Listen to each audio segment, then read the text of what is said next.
I hear a lot of people telling people, about really, reconciliation with their families and stuff like that, which sounds nice. There are people out there who have families they cannot reconcile with. I'm gonna say this. And people telling people, all kinds of things, because a lot of people don't understand the dynamics of everybody's family is not the same. You have families that have mild situations to medium, and then you have the severe, the extreme.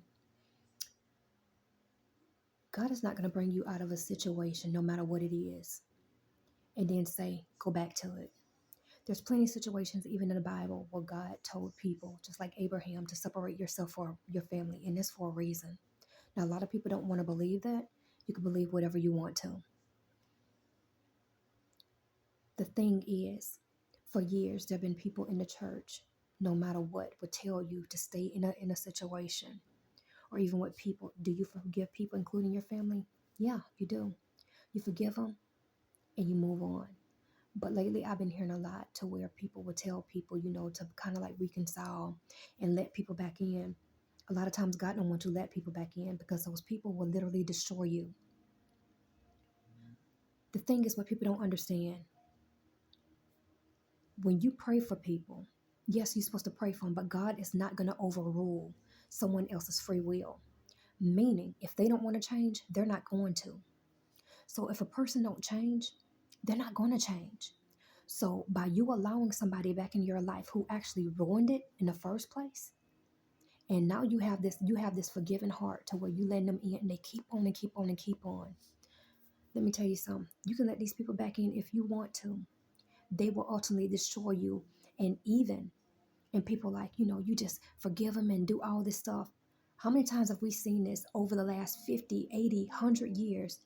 Even with divorce, situations, even with marriage, where the church have told people to stay with their husbands who beat them and the wives end up dead. How many times? See, when I hear this, I don't hear this. I don't hear God, because see, that's not love. If God gets you out of a situation, even with your family, that's abusive. Stay out for a reason. Now, if God reconnects you with that and these people truly change, that is different. But when people don't change and they don't want to change, you do not go back.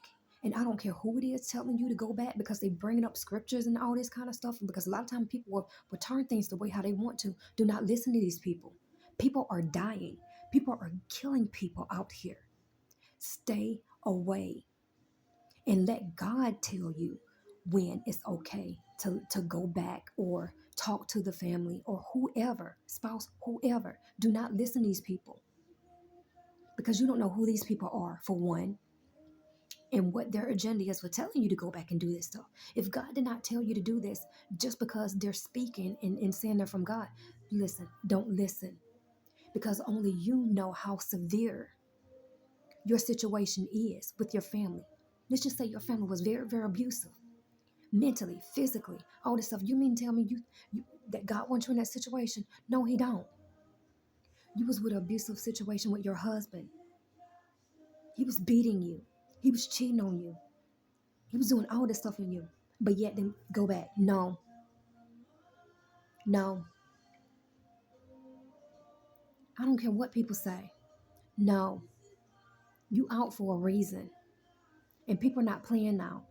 You cut on TV all the time and you see people, things happening to